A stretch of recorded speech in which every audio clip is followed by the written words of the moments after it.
días, mis hermanos, Dios me les bendiga, Dios me les guarde, Dios les bendiga a usted que está allá detrás del televisor. Espero que el Señor pues, haya sido bueno o ha sido bueno, porque Él siempre es bueno durante toda esta semana. Y yo les voy a pedir que usted esté atento allí con su Biblia en mano, porque hoy comenzamos una serie nueva. Recientemente terminamos el libro de Efesios, de haberlo predicado expositivamente. Si usted quiere más información sobre ese libro, pues ahí en YouTube, IBC Vida Nueva, usted puede encontrar todos los videos o parte de los videos van a ir siendo subidos progresivamente, pero ya hay una buena parte allí. Pero este domingo comenzamos una serie diferente.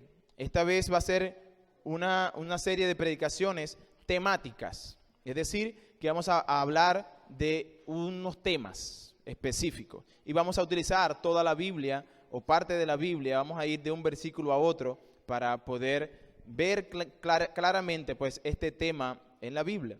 Y la serie que vamos a empezar se llama Las 5 solas de la Reforma. Las 5 solas de la Reforma. Yo sé que muchos de los que están aquí apuntan, así que ahí puede poner nueva serie, 5 solas de la Reforma. Y cuando me refiero a 5 solas, no es a 5 personas que están solas, no. Me estoy refiriendo a una palabra en latín que significa solo o solamente.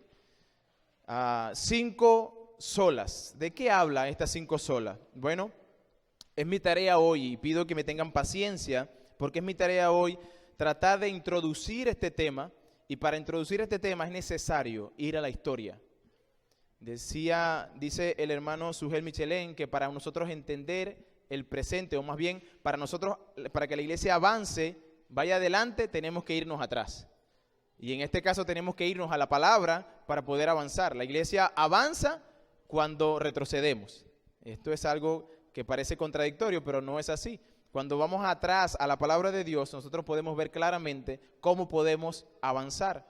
Así que téngame paciencia, porque lo primero que vamos a hacer es darle una clase de historia, que es importantísimo para lo que va a ser el desarrollo pues, de estos 5 temas.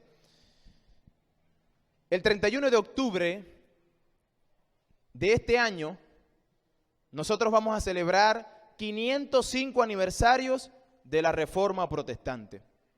¿Qué es esto? Quizás algunos de los que están aquí lo saben, pero otros no. 505 aniversarios de la Reforma Protestante. De allí se desprendieron, de esa Reforma Protestante, se desprendieron 5 lemas que se conocen como sola escritura, sola fe, sola gracia, solos Cristo y soli Deo gloria.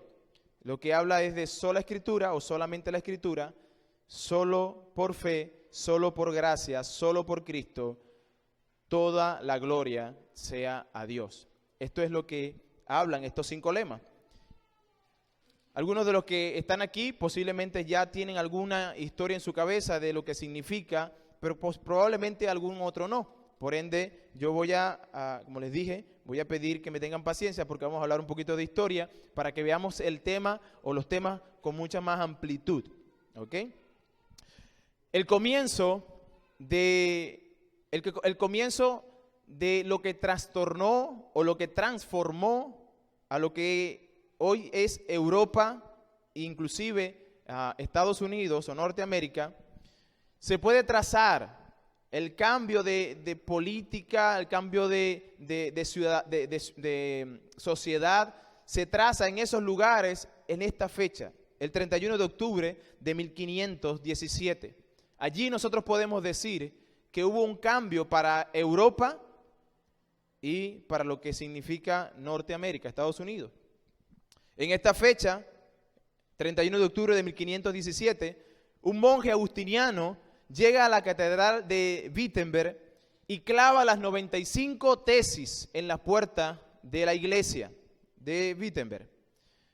Estas 95 tesis son algunas reflexiones o 95 reflexiones en cuanto al pecado o al perdón de pecado, cómo se obtenía el perdón de pecado, y que la Iglesia Católica Romana llamaba indulgencia.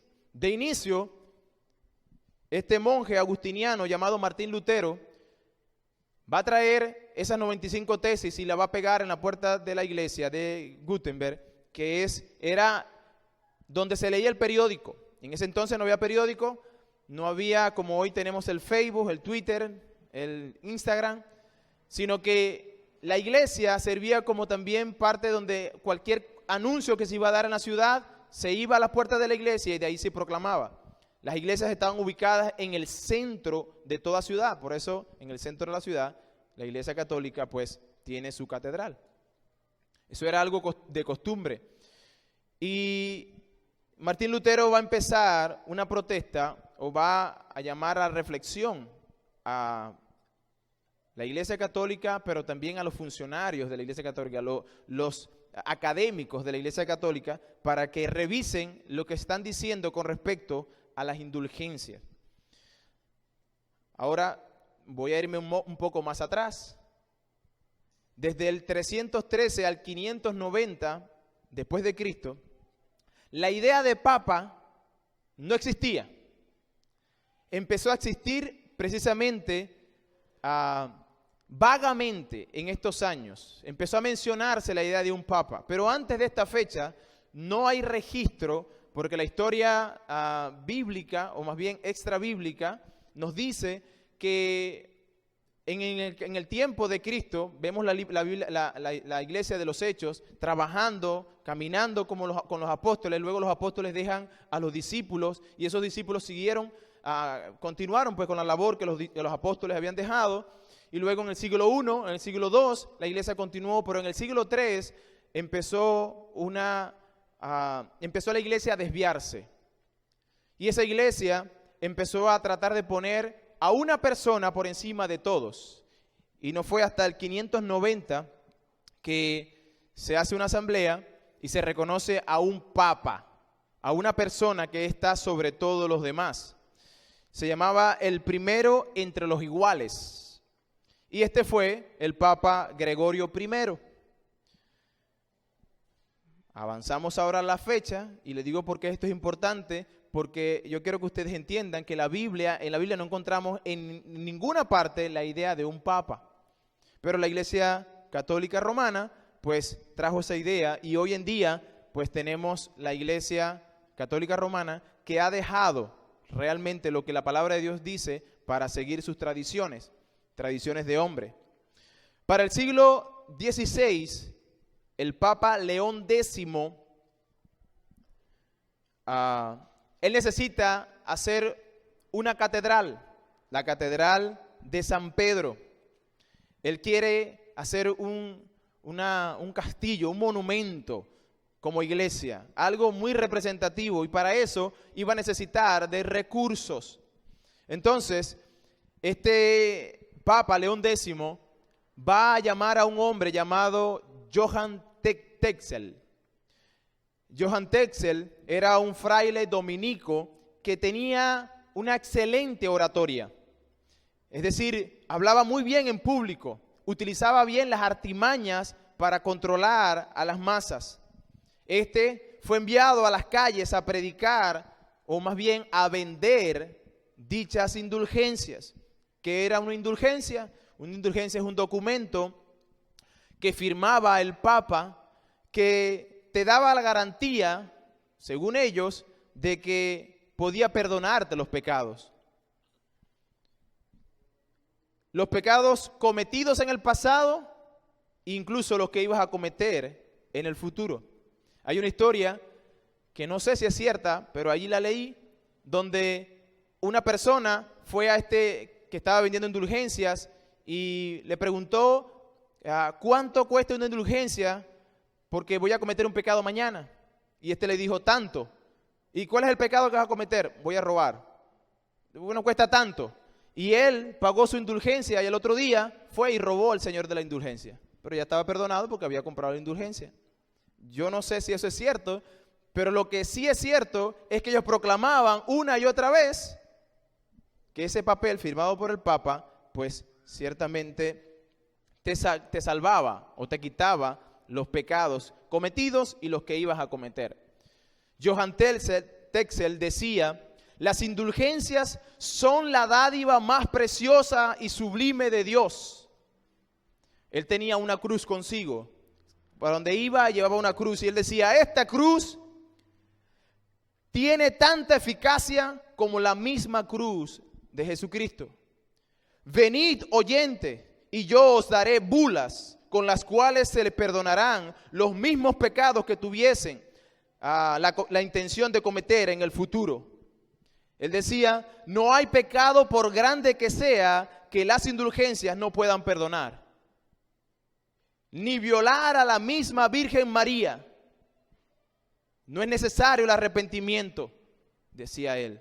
Oh almas torpes, parecidas a las bestias, que no comprendéis la gracia que os es concedida abundantemente por Dios.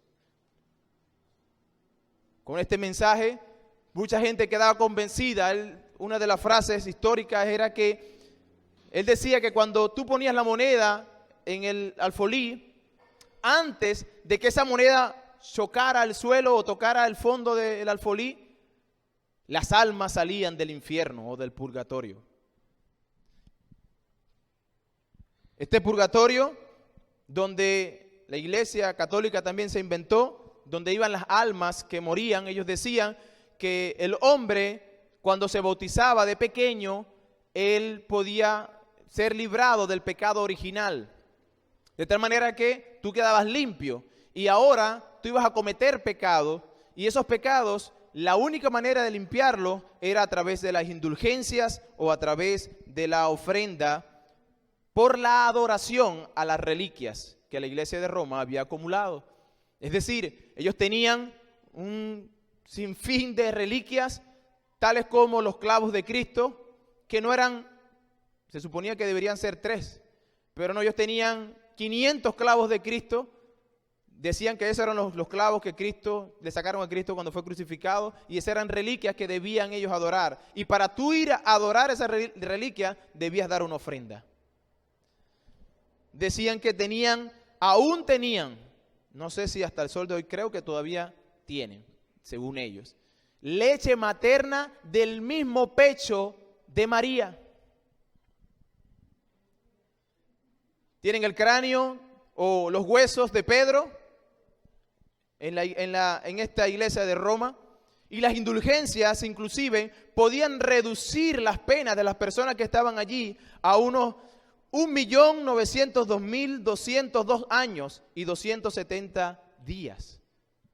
Todo estaba calculado con la compra de estas indulgencias. Es contra esto que Martín Lutero pega sus 95 tesis en la puerta de Wittenberg. Mientras Roma estaba haciendo esto, Martín Lutero tenía una lucha interna. Él quería agradar a Dios y encontrar la paz de Dios, pero Lutero no veía a Dios como ese Dios bueno, sino más bien veía a un Dios que le juzgaba constantemente, o a un justiciero, a uno que le señalaba. No podía ver la bondad en Dios. Él sentía que Dios le perseguía y que estaba detrás de él constantemente viendo cuando pecaba para condenarle. En 1507, Martín Lutero fue ordenado como sacerdote. En 1505 primero, Lutero llega a la fe católica. Él se convierte en un momento donde él está atravesando el medio del bosque, y en el medio del bosque él estaba estudiando derecho, leyes en ese entonces, y en ese momento pues en la oscuridad de la noche dice que vino un rayo había una tormenta y vino un rayo sobre él, y él cayó del caballo, y él dijo estas palabras: ay, Santa Bárbara, si tú me salvas de esto, te prometo que voy a estar sirviéndote. Y él cumplió sus palabras.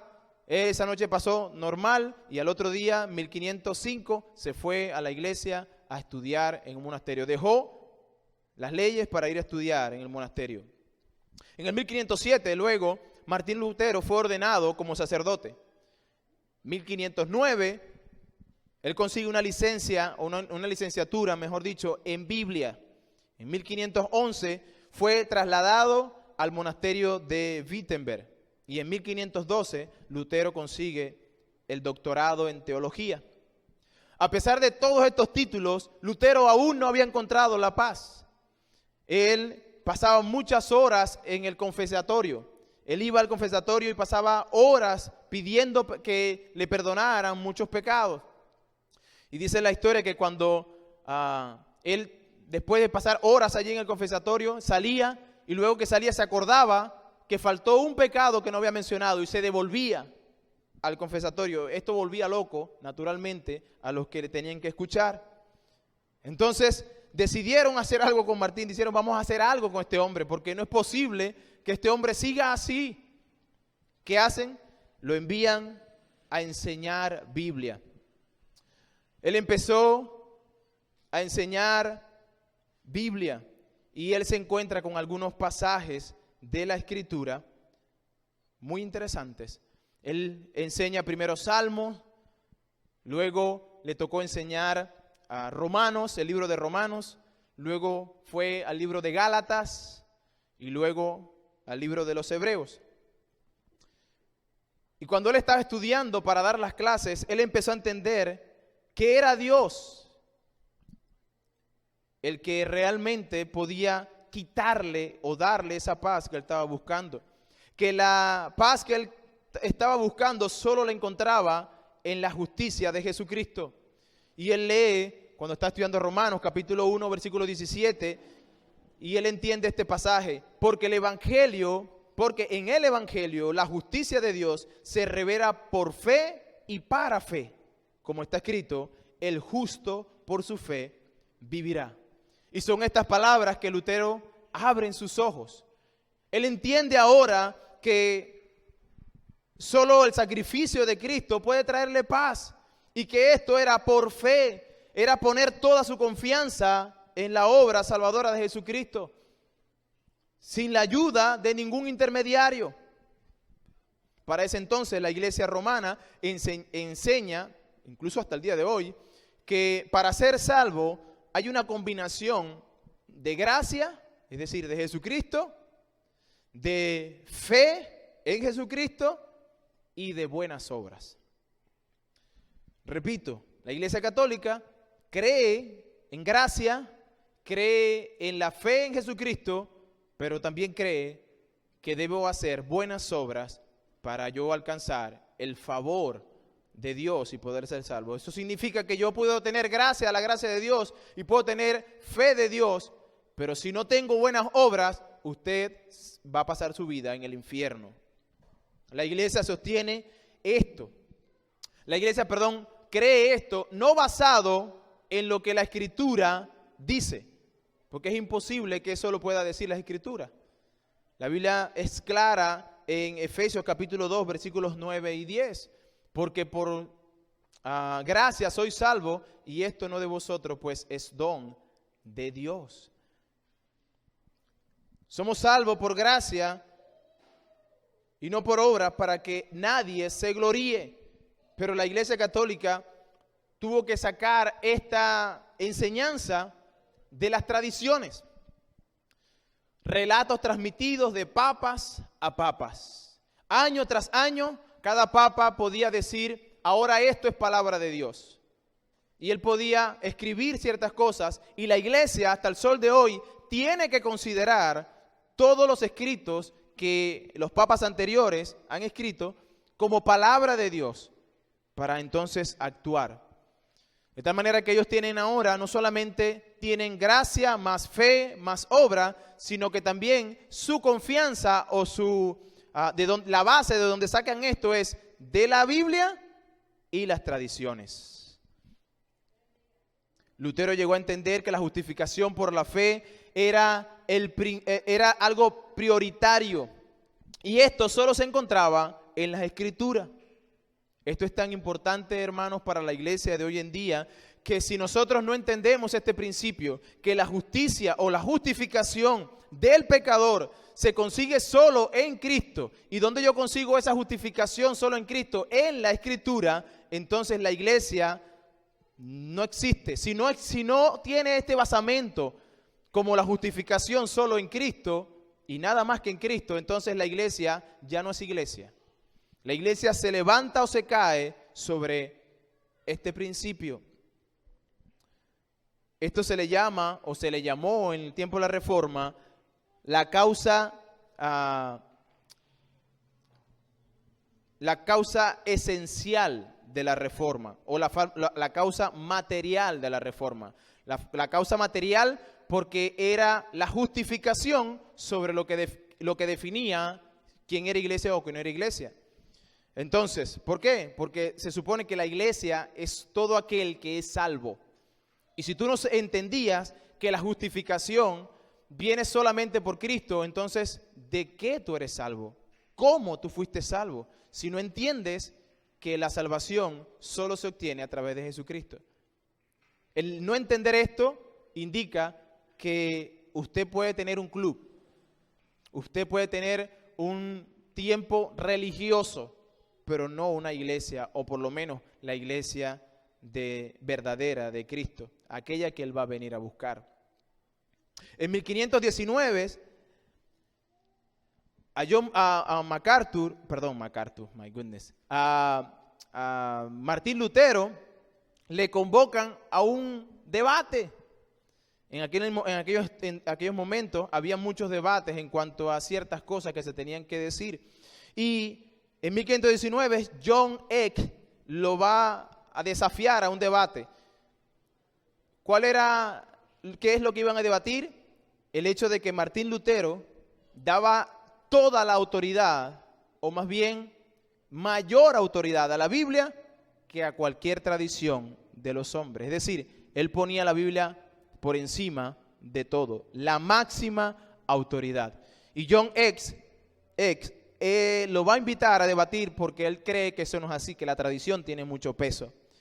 Y estando en ese debate, él es acusado pues de rebelarse contra el Papa. Él estaba restando importancia al Papa, decía John Eck, y al mismo tiempo dándole mayor autoridad a las Escrituras. Después de mucho palabreo entre uno y otro, muchos argumentos de uno y otro, Martín Lutero dice estas palabras: un simple laico campesino armado con la palabra de Dios puede ser creído por encima de cualquier papa o concilio que no la tenga. Un laico es una persona que no ha estudiado ni siquiera en un seminario. Y Martín Lutero estaba diciéndole a esta gente que son de los que creían que ellos tenían pues el dominio, el monopolio de Dios en sus manos, le estaba diciendo, ¿sabe qué? Cualquier campesino, laico, que tenga la palabra de Dios debe ser más creído que cualquier concilio, papa, que no la tenga. Esto pues causó el alboroto en el debate, y la gente que estaba ahí observando decían a gritos: Martín Lutero ganó el debate, Martín Lutero ganó el debate. En 1520, Lutero escribe a Martín Lutero le envían una bula papal. ¿Qué es una bula papal? Es un documento donde se le ordena algo a alguien. Y esta bula era enviada por el Papa. El Papa escribe ese documento ordenándole a Martín Lutero que se retracte de lo que ha escrito y que incluso queme todo lo que él ha escrito. Él, en presencia de muchos, toma la bula y quema ese documento. Y por supuesto, eso trajo una consecuencia. La consecuencia fue que el 17 de abril de 1521 recibe una convocatoria para asistir a la dieta de Worms. Esta dieta, que no es dieta de comida, sino que es dieta porque es la palabra traducida para asamblea. Esta es una palabra alemán que se translitera dieta al español. De tal manera que él va a estar en una asamblea para debatir sobre lo que él está escribiendo. Pero ya este debate no era de una persona común y corriente. En este debate, en esta asamblea imperial, estaba compuesta por autoridades del Imperio Romano Germánico. Es decir, estaba presente el emperador Carlos V, quien era el emperador de Alemania, un católico romano, el hombre más poderoso de Alemania, se pudiera decir. Inclusive cuando iba a este lugar de encuentro, dijo: voy a lidiar con este pequeño monje, voy a tratar de lidiar con este pequeño monje. Además de este importante hombre de poder, habían 206 oficiales de alta jerarquía, entre ellos duques, embajadores, oficiales de la iglesia, y estaba ahí Martín Lutero. Había un hombre que tenía que presidir la asamblea. ¿Quién fue ese hombre que presidió la asamblea? John X, el que había sido algunos meses atrás, pues simplemente le había ganado un debate. Y este hombre, Martín Lutero, pensó que yendo a ese lugar, él iba a llegar a debatir sus tesis, a debatir y hablar con argumentos las cosas que se estaban haciendo. Pero su mayor sorpresa fue que cuando él llega a ese lugar, él no va a debatir nada, sino que más bien le van a hacer dos preguntas, simplemente dos preguntas. Una de ellas fue, tenían una mesa donde habían muchos libros, y la pregunta fue: ¿ven esos libros que estás ahí, Martín? ¿Todos esos libros son tuyos? Y él dice: sí, todos esos son míos. Y la otra pregunta que él debía contestar es: ¿te retractas de estos escritos que contradicen a Roma? Y Martín Lutero trató de explicar por qué él había escrito eso. Y John X le dice: no, Martín. Lo interrumpe una y otra vez, le dice: tú no fuiste traído aquí para debatir, fuiste traído aquí para retractarte de esos libros. ¿Te retractas de esos libros? A lo que Martín respondió: dame 24 horas más. No era fácil, hermano. Él estaba frente a los más poderosos del imperio. Y él estaba luchando contra un grupo de personas que estaba en contra de la Biblia. Pero como un hombre, al fin, tuvo miedo. Y él pidió un día más para poder dar una respuesta. Le conceden la respuesta, él va y tiene un tiempo de oración, regresa al lugar y vuelven a hacerle la pregunta: ¿te retracta de lo que has escrito, Martín? Y Martín vuelve a tratar de explicar y no lo dejan de explicar. John X le dice: yo quiero una respuesta sin cuernos. En otras palabras, una respuesta clara. Háblame clarito. Dime sí o no.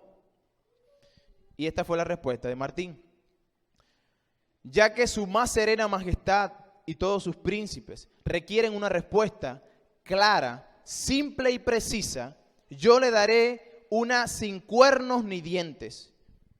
Y es esta: yo no puedo someter mi fe al Papa o a los concilios, porque está tan claro como el día que ellos han errado continuamente y se han contradicho a sí mismos. A menos que yo sea convencido por el testimonio de las Escrituras o por razón evidente, me mantengo firme en la Escritura por mí adoptada. Mi conciencia es prisionera de la palabra de Dios y no puedo ni quiero revocar ninguna, viendo que no es seguro o justo actuar contra la conciencia. Que Dios me ayude. Y ahí terminó el debate. Pero allí inició lo que se llamaría después la revolución de la Reforma. Esta reforma tocó neurálgicamente países, hermanos. La razón por la cual es necesario que nosotros entendamos la historia, pero lo que contiene o lo que trajo esta historia a nosotros es que nosotros todavía no hemos despertado a estas grandes doctrinas.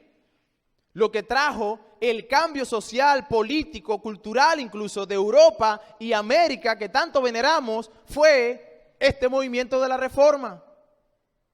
Fue un despertar, fue un volver a la palabra. Uno de los lemas que tenía la Reforma en ese entonces era: después de tinieblas, luz. Desde el 590 hasta el 1500, un periodo de 1000 años aproximadamente de oscuridad, donde el pueblo no tenía la palabra de Dios, sino que era dominada por algunas personas, papas, concilios. Y Martín Lutero dice no. Su conciencia era prisionera de la palabra de Dios. Hermano querido, nada ni nadie puede dominar su conciencia. Ni razonamiento humano, ni hombre alguno, solo la palabra de Dios tiene ese poder. No ningún pastor, no los llamados apóstoles, no las llamadas visiones que supuestamente Dios está dando ahora mismo. No, nada de eso puede controlar mi conciencia. Mi conciencia debe ser controlada o dominada solamente por la palabra de Dios. Y aquí encontramos el principio de sola escritura. El principio de sola escritura es el principio formal. La reforma hay dos cosas que pasó en la reforma. Hubo una reforma se levantó un principio formal y un principio material. El principio formal era la base donde descansaba todo lo que creíamos. El principio formal sería sola escritura y luego el principio material sería la justificación. Lo que quiere decir sola escritura es que la Biblia era para Martín Lutero, pero sigue siendo hoy la máxima autoridad. Ahora, los reformadores no enseñaron que era la única autoridad. Preste atención a esto. Los reformadores no enseñaron que la Biblia era la única autoridad.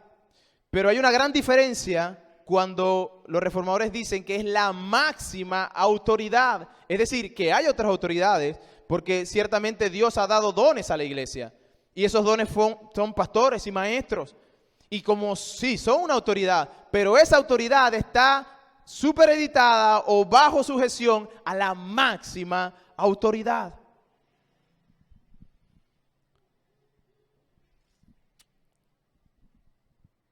Nosotros podemos ver que sola escritura no dice tampoco que lo único que yo voy a hacer es leer la escritura. Yo no puedo leer otro libro. No, hermanos, tampoco dice eso. Porque ciertamente hay diccionarios bíblicos que nos ayudan. Yo mismo no estuviera hablando aquí de la Biblia si no tuviera los materiales que necesito para estudiar. Necesito comentarios bíblicos, necesito diccionarios bíblicos, necesito exégesis bíblica de griego o de hebreo en su defecto. Todos esos son escritos por hombres, no son inspirados por Dios. Sin embargo, todos ellos están sometidos a las Sagradas Escrituras. Y es importante que usted entienda eso, porque nosotros pudiéramos decir, bueno, si es sola escritura y nada más, entonces lo que debiéramos hacer aquí es leer un capítulo bíblico y no se dice más nada. No pudiera yo estar predicando, sino simplemente leer la Biblia y ya listo. Sola escritura dice que ella es la máxima autoridad. Esa máxima autoridad es la palabra de Dios, y como esa palabra proviene de Dios, nosotros tenemos que hacer un ejercicio rápidamente de recordar quién es Dios. ¿Y por qué? Porque esto va a darnos el resultado de dicha palabra. Dios es infalible, por tanto, su palabra que es infalible. Es imposible que Dios sea infalible y lo que Él ha dicho sea infalible, o sea falible, mejor dicho. Él es autoritativo. Dios tiene toda autoridad, la palabra de Dios es autoritativa. Dios es suficiente, la palabra de Dios es suficiente. Escuchen lo que dice la Confesión de Fe de 1689, que nosotros estamos estudiando. Las Sagradas Escrituras constituyen la única regla suficiente y segura e infalible de todo conocimiento, fe y obediencia salvadores. Sigue diciendo la confesión, por lo tanto, agradó al Señor en distintas épocas y en diversas maneras revelarse a sí mismo y declarar su voluntad a su iglesia. Y posteriormente, para preservar y propagar mejor la verdad y para un establecimiento y consuelo más seguro de la iglesia contra la corrupción de la carne y la malicia de Satanás y del mundo, le agradó poner por escrito esta revelación en su totalidad, por lo cual las Santas Escrituras son muy necesarias, habiendo cesado ya las primeras maneras de que Dios revelara su voluntad. Eso indica que ya Dios no está revelando a través de sueños. Dios no está hablando a través de un profeta como lo hacía en el Antiguo Testamento o inclusive en el Nuevo Testamento. Dios no está hablando a través de palabras frescas o de rema, como llaman algunos, visiones espontáneas. No, Dios le agradó poner por escrito toda su palabra. Pero nada nos puede obligar, inclusive la confesión de fe que nosotros estamos estudiando, esa confesión de fe tiene que estar por debajo de la Biblia, porque si no está por debajo de la Biblia, entonces nosotros tampoco estuviéramos obedeciendo a sola Escritura. Nadie puede obligarme necesariamente o mi mente de una manera que yo quede cautivo solo la palabra de Dios. Los concilios no pueden. Las bulas papales no pueden, los credos no pueden, las confesiones no nos obligan, a menos que ellos o ellas coincidan con la palabra de Dios. Y si esto es así, entonces la autoridad final recae en la palabra y no en lo que dice la confesión. Todo lo que se paran al frente a predicar, tienen una autoridad que no es en sí misma su autoridad, sino que esa autoridad se basa en la palabra de Dios. Nuestra conciencia debe estar cautiva solamente por la palabra de Dios. Y esto no es algo nuevo, ¿saben? Cristo, y cuando digo nuevo me refiero al año de 1521, cuando se dio esta dieta, o 1517, cuando se empezó esto. Si usted lee Marcos capítulo 7, versículo 13, usted va a ver allí una cuestión que Cristo va a señalarle a los fariseos. Y Él les va a señalar cuán terrible están manejando los fariseos en ese entonces la palabra de Dios. Cómo han puesto ellos las tradiciones por encima de la palabra de Dios. Cristo va a defender este punto. Y la historia lo que dice es que habían algunas personas que tenían que dar su dinero a sus padres. La Biblia dice que debemos honrar a papá y a mamá y que habían padres muy viejitos y los cuales los hijos tenían que sostener a papá y a mamá. O madres viudas y los hijos tenían que sostener a mamá y a papá o a mamá, en este caso. Y el pueblo fariseo, muchos de ellos lo que hacían es para no darle a su mamá y a su papá, lo que hacían era que decían, voy a hacer un voto ante Dios. Mi dinero es escorbán. ¿Qué significaba escorbán? Significaba que yo consagraba todo mi dinero solo para Dios. Entonces, haciendo esta tradición, invalidaban el mandamiento. ¿Cuál era el mandamiento? Honra a tu padre y a tu madre. Cristo le dice en Marcos capítulo 7, versículo 13, invalidando la palabra de Dios con vuestras tradiciones que habéis transmitido. Es una acusación directa de Cristo a los fariseos, en el mismo tiempo que la palabra todavía estaba viva, que Cristo estaba entre ellos. Bueno, muchas de estas prácticas continuaron en el tiempo y la Iglesia Católica siguió invalidando la palabra de Dios. La palabra invalidar significa privar de la autoridad o quitarle, cancelar por completo su autoridad. Ellos habían dado más autoridad a las tradiciones que a la palabra de Dios. Hermanos, y yo quiero que reflexionemos. ¿Cuántas supuestas revelaciones, cuántas visiones, cuántos sueños han invalidado hoy la palabra de Dios? ¿Cuántas personas están allá afuera diciendo, el Señor me dijo? ¿Cuántas personas están diciendo, Dios me habló?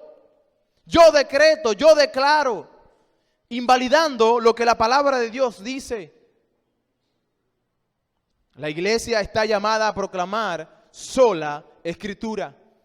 La iglesia está llamada a proclamar solo lo que está escrito en su palabra. Es solo la palabra de Dios. En el Antiguo Testamento vemos también esto. Si nosotros pensamos en Isaías capítulo 8, versículo 20, Isaías les dice a los que estaban allí, a la ley y al testimonio, si no dijeren conforme a esto, es porque no les ha amanecido. En otras palabras, y otras versiones lo dicen más clarito, si no hablan de acuerdo a lo que está escrito en la palabra de Dios, entonces están en completa oscuridad. Ellos no tienen luz. No conocen de Dios. A la ley y al testimonio, si no hablaren conforme a ello, es porque ellos no les ha amanecido. Cristo lo proclamó en el Nuevo Testamento, como lo vimos hace un momento en Marcos 7:13. Pero el Nuevo Testamento lo sigue diciendo más adelante. Timoteo, 2 Timoteo 3:16, nos dice, toda la Escritura es inspirada por Dios y útil para enseñar, para redarguir, para corregir e instruir en justicia. Así como los reformadores siguieron proclamando sola Escritura, en nuestro tiempo la iglesia está llamada a continuar con ese llamado, a proclamar sola Escritura. A que nuestra conciencia únicamente esté cautiva de la palabra de Dios. Esto no quiere decir que no hay otra autoridad, como dije hace un momento. No, porque Dios ha dado pastores, maestros, ¿verdad? Ha dado personas dotadas. ¿Para qué? Para la edificación de la iglesia. Hay buenos libros que se pueden leer, hay buenos comentarios, hay confesiones. Nosotros mismos tenemos la confesión de fe de 1689. Pero estas deben estar sometidas, como dije hace un momento, siempre a la palabra de Dios. No por encima. Los pastores y los que predican en el púlpito, estas personas que son dotadas por Dios para hablar su palabra, deben estar no por encima de la palabra, sino por debajo de ella. En otras palabras, usted simplemente es el micrófono de Dios en su mano. Y como este micrófono no hace nada, si el que está hablando no habla, así debemos ser nosotros. Debemos proclamar solo la palabra de Dios. Sola Escritura nos habla de que ella es nuestra norma o nuestra regla o única regla de fe y conducta, que nos dice cómo vivir. Hermanos, si hay algo que usted debe, hermano, con mucha pasión hacer, es apropiarse de sola Escritura. Es de vivir sola Escritura, porque ella es nuestra guía, hermano querido. Ella es la luz de su camino, que le va a alumbrar su camino. Sin ella, seguro usted estará perdido. El estudiar y escudriñar las Escrituras es algo que usted y yo debemos hacer constantemente. Porque si lo dejamos de hacer, ¿sabe qué va a pasar? Van a pasar quizás otros 1000 años de oscuridad. Uno de los lemas era, después de la tiniebla, luz. Llegó la luz, estaban en tiniebla, pero ahora llegó la palabra de Dios a traer luz al pueblo. ¿Y sabe qué tenemos que hacer hoy una vez más? Las cosas se voltearon. Después de luz, tinieblas. Porque ahora mismo hay personas que ni siquiera saben qué dice la Biblia, pero tienen toda su vida en la iglesia. Que tienen una Biblia en el Salmo 91 abierto allí, esperando que salga poder de ella. Incluso he tenido que hablar con personas, no de la iglesia, de esta iglesia, pero que han llegado con algunos cuentos medio raros, de que la Biblia una vez la abrió y ella estaba pasando por un problema y reflejó una luz y le dijo tal y cual cosa. Hermano, son cosas que están desviando nuestra atención de lo que debe ser nuestra mente cautiva de la palabra de Dios. Cuando nosotros no estudiamos sola Escritura, cuando nosotros no tenemos esa única regla de fe y práctica, usted y yo seremos trastornados. Seremos llevados por donde quiera que nos lleve el viento, sin piedad. Y vamos a estar haciendo lo que no debemos hacer, pero lo haremos con gozo. Porque es lo que yo veo en algunas personas, que aunque saben que no es así, porque la palabra de Dios no lo dice así, pero es que esa persona tuvo una revelación y me dijo que era así. Entonces ahora con gozo van a hacer la palabra de un hombre por sobre la palabra de Dios. Los reformadores llamaban en este tiempo la norma normans. Estas son palabras latinas, en latín, que lo que significa es la norma que norma, la norma que regula, la norma que nos dice en criollito lo que usted y yo tenemos que hacer cada día y cómo no tenemos que actuar.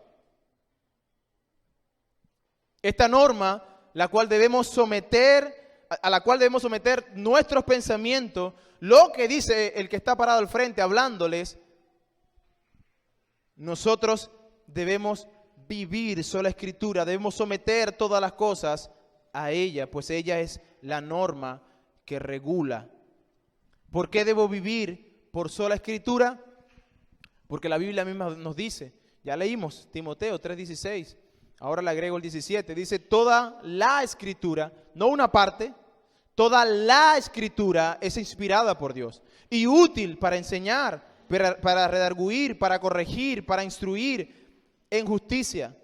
Fíjense lo que dice el 17, a fin de que el hombre de Dios sea perfecto, enteramente preparado para toda buena obra. Si usted no tiene sola escritura, usted no podrá ser maduro, porque esa es la palabra para perfectos allí. No está hablando de perfección moral o rectitud delante de Dios, está hablando de una madurez.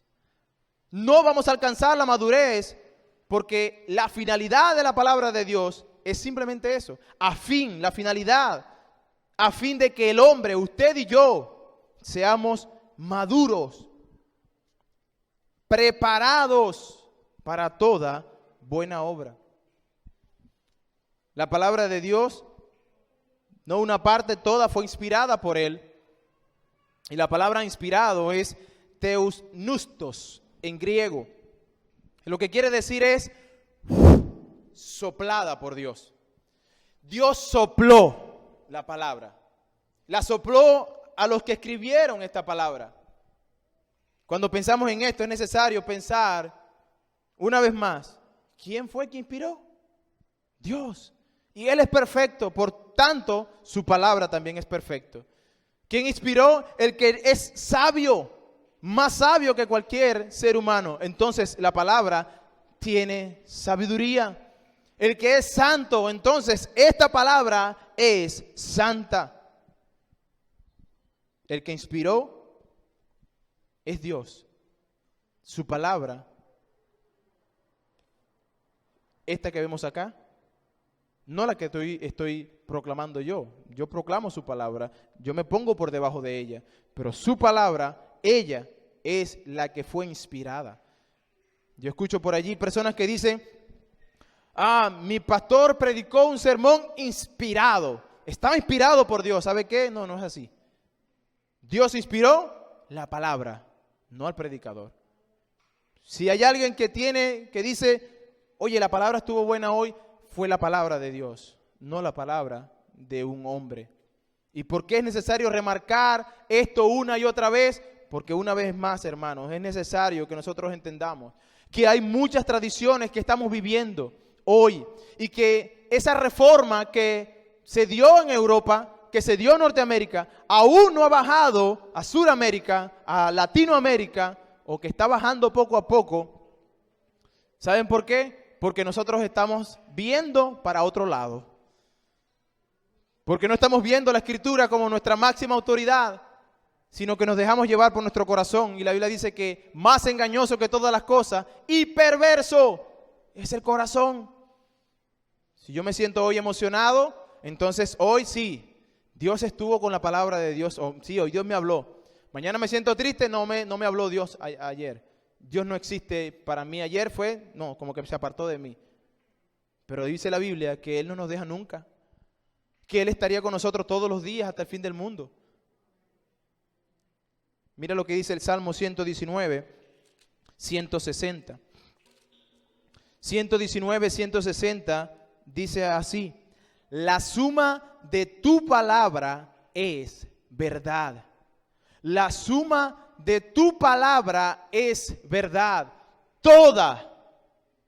No solo las letras rojas. Usted sabe que hay unas Biblias que tienen la letrica de Cristo en rojo. Y pensamos, no, esto lo dijo Cristo. Y le damos más importancia a ella que a las demás. No, hermanos. Toda la Escritura, y no solamente las letricas rojas, toda su palabra concuerda. No se pone entredicho un libro con otro, desde Génesis hasta Apocalipsis. Hermanos, es tan grave y tan peligroso agregarle o quitarle a esa palabra, que la Biblia nos da advertencia. Si añadimos a la palabra, nos estamos metiendo con la integridad de Dios. Pero si le quitamos a la palabra, entonces estamos siendo rebeldes con Él. Estamos cometiendo una rebelión contra Dios. Apocalipsis capítulo 22. Versículos 18 y 19. La Biblia comienza en Génesis capítulo 1 diciendo: Dios creó los cielos y la tierra con el poder de su palabra. Y luego, fíjense cómo termina. Él cerrando esta palabra. Apocalipsis 22, 18 y 19. Yo testifico a todo aquel que oye las palabras de la profecía de este libro: si alguno añadiere a estas cosas, yo traeré sobre él las plagas que están escritas en este libro. Y si alguno quitare de las palabras del libro que está en esta profecía, Dios quitará su parte del libro de la vida y de la santa ciudad y de las cosas que están escritas en este libro. Hermanos queridos, hay un peligro muy grande cuando nosotros osamos quitar. El mismo Cristo dijo que el cielo y la tierra han de pasar, pero ni la letrica más chiquita, en otras palabras, ni una coma, ni una tilde, nada de lo que está dicho allí ha de pasar. A.W. Tozer dice que nunca debiéramos atrevernos de editar a Dios. No debemos atrevernos a editar a Dios. Cuando nosotros hacemos eso, no reconocemos que la palabra de Dios es inspiración de Él, sino que unas partes fue inspirada, esta no. Estas me gustan, esta no me gustan. Esta no es inspirada.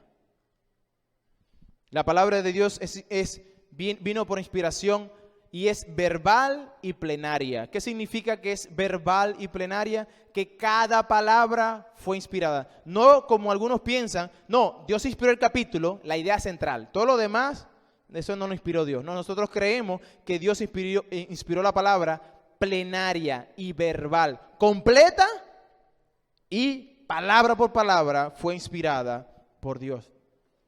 Al no creer esto, hermano, ¿sabe lo que va a pasar? Vamos a tener en la iglesia no en la iglesia, vamos a tener nosotros mismos, pues, en los diferentes lugares donde nos encontremos, vamos a tener un buffet. ¿Sabe qué es un buffet?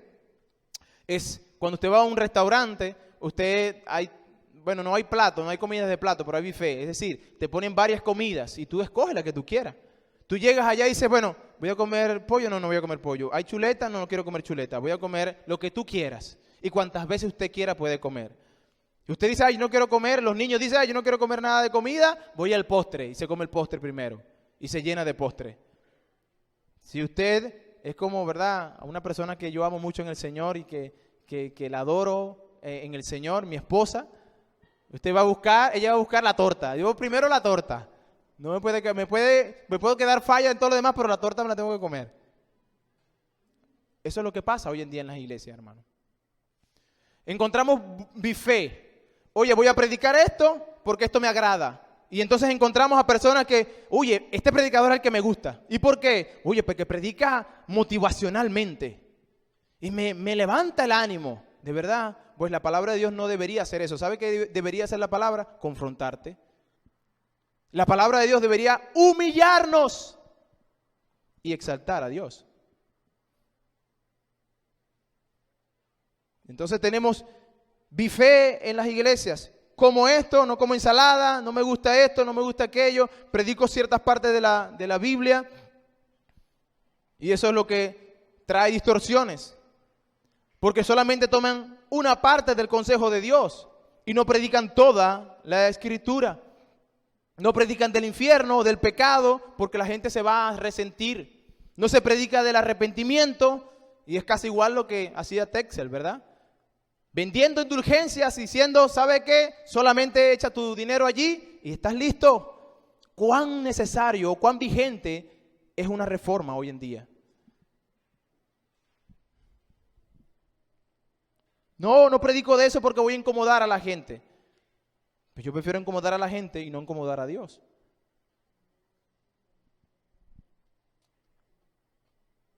MacArthur dice, si se enojan porque estás predicando el evangelio, pues deja que se enojen.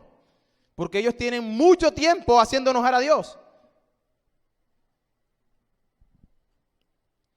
No saben del infierno, no saben del arrepentimiento, no saben que tienen que venir por fe solamente en Jesucristo para que puedan ser salvos de la ira de Dios.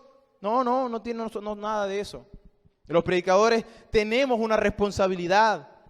Pero usted, hermano querido, el que se monta aquí tiene una gran responsabilidad. Es así, Dios está delante de nosotros. Pero usted tiene también su responsabilidad. ¿Sabe qué dice la Biblia? Escudriñad las Escrituras. Escudriñad las Escrituras para ver si lo que dice el pastor o el predicador es verdad. La iglesia está llamada a confiar en sola Escritura como la iglesia de Berea. La iglesia de Berea en Hechos capítulo 17, versículos 10 y 11, nos dice que esta iglesia estaba allí pues con la palabra y en un momento determinado Pablo fue. Dice, inmediatamente los hermanos enviaron de noche a Pablo y a Silas hasta Berea y ellos